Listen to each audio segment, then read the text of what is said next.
চট্টগ্রামের আদালতে উমেদার হিসাবে কর্মরত এক যুবকের সঙ্গে সম্পর্কের জের ধরে এজলাসের বাইরে আত্মহত্যার চেষ্টা করে এক নারী। তিনি ছিলেন এক আইনজীবী ক্লার্ক। সংস্কারের গল্প শুনিয়ে সময়ক্ষেপণের সুযোগ নেই, বলেছেন আমির খসরু মাহমুদ চৌধুরী।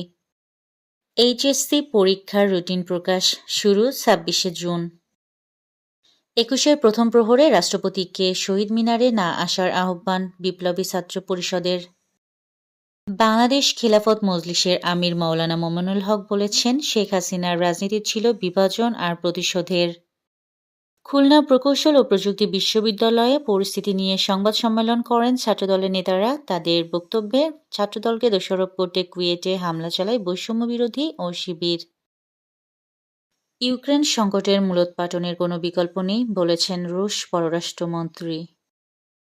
ট্রাম্প ও পুতিন ফেব্রুয়ারি শেষ হওয়ার আগেই সাক্ষাৎ করতে পারেন, জানিয়েছেন ক্রেমলিন। ইউক্রেনের প্রেসিডেন্ট জেলেনস্কিকে স্বৈরাচার হিসাবে অভিহিত করেছেন যুক্তরাষ্ট্রের প্রেসিডেন্ট ডোনাল্ড ট্রাম্প। পাকিস্তানে চ্যাম্পিয়ন্স ট্রফির শুরুর দিনেই বন্দুকধারীর হামলা, পুলিশ কর্মকর্তা নিহত। এই ছিল আজকের শীর্ষ সংবাদ। উপস্থাপনায় ছিলাম আমি ইয়াসমিন। সুরমা টিভি 24।